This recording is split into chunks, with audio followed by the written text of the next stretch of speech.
I'm Dr. Deb Butler, and you are listening to Thinner Peace and Menopause and Beyond. This is episode number 533. Stay tuned. Welcome to Thinner Peace and Menopause and Beyond. This is Dr. Deb Butler, Master Life and Weight Coach, and as always, your coach. If you're a woman and you're smart and you're successful and you've been struggling with weight your whole life, and now menopause is making it harder than ever, and you are ready to make this the last time you ever have to go on a diet again, then this podcast is for you. Stay tuned.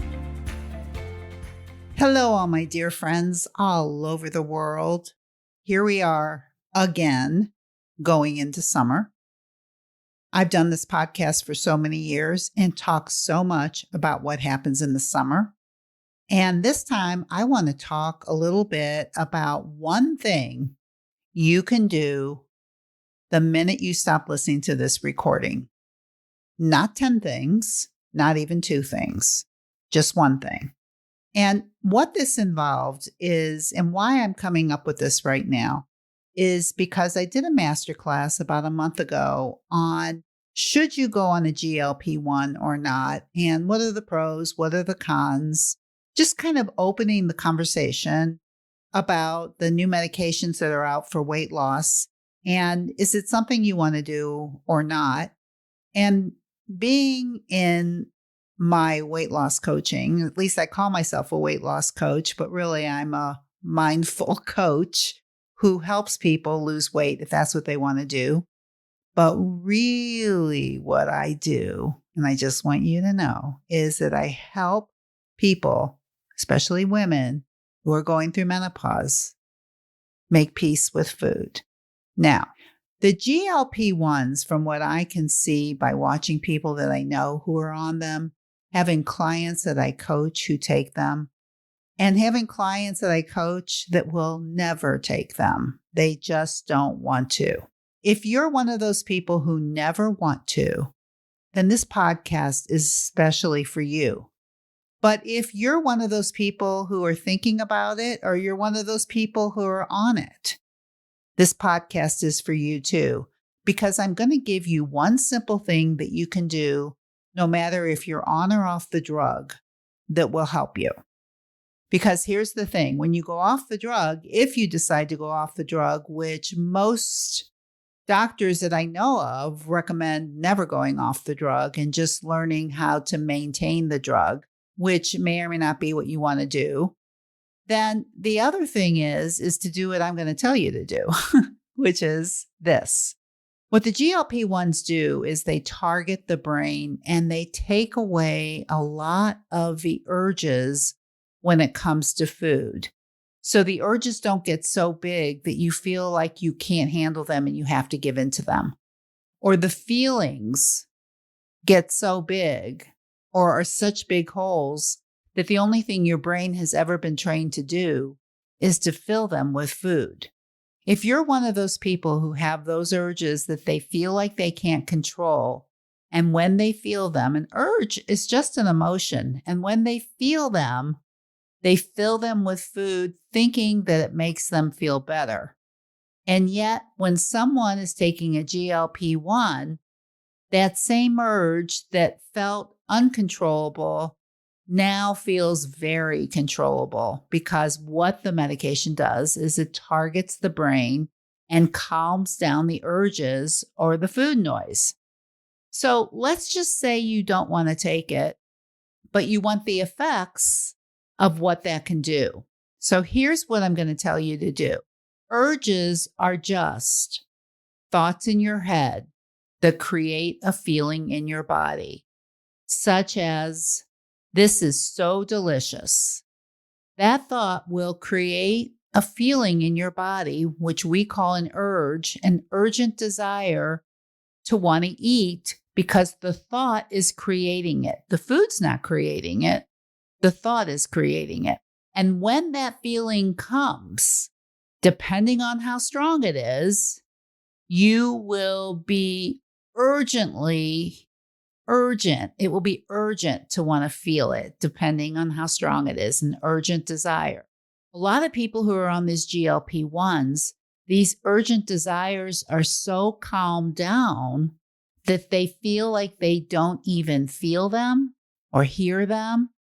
And then they start thinking, oh, I can eat whatever I want, which is exactly the key that I'm talking about. What can you do when you get an urge if you're not on the GLP-1 and you feel this urgent desire?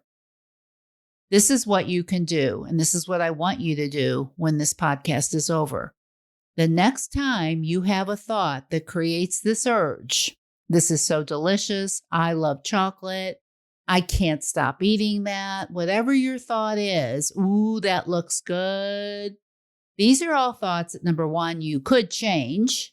For instance, when something is delicious, just because it's delicious doesn't mean I have to eat it if I'm not hungry. It's just changing the thought, which can change the urgent desire. But if you're feeling that urgent desire, all I want you to do is when you feel it, to say to yourself, this is what an urge feels like. You're just taking a pause. This is what an urge feels like. And then with that pause, I want you to feel into your body how strong this urge could be. And it can be the strength of 0, which you don't feel at all, which may start happening if you're on a GLP-1, you don't feel them anymore. But if you aren't on a GLP-1 and you feel this, and let's say it's not a -10, it's not so strong that you're flying to the food. Let's just say it's like a -4. It's like you feel it, you kind of want to do it, but you also know it's not that strong. So you can give it a number, and then you can say to yourself, this is just an urge because I'm thinking this is so delicious, but I can think this is so delicious and I still don't have to eat it. So it's like you're taking a pause, you're telling yourself it's an urge, you're measuring how strong it is, and then you're giving yourself a minute to change the thought and calm down. Now, many times, this urgent feeling of a -4 will dissipate in this time that you do it. So you have to put a little more effort into it than if you take a medication that just basically targets the brain and does it for you. The only thing is what do you do if you're not on the drug? How about doing this training no matter where you are in the spectrum? Is to tell yourself, this is what an urge feels like. This is what an urge feels like 3 times. Then you think about what you're thinking that's causing this urge. Oh, I was thinking this was so delicious. And then you measure it and you know it's like a -4. And then with that, is there something else I can think? And a lot of times your brain will help you as you're calming down. And all of this can be done with some slow breathing. I know you all know about breathing, and I'm not going to say go into this big breathing exercise. Just a little bit of notice that you're breathing, notice what you're thinking, notice what it feels like, and then see if you can do it on your own. Now, one time will not do it. But if you practice with these urgent desires or urges, you can get really good at it, and you can train your brain to calm the food noise without medication.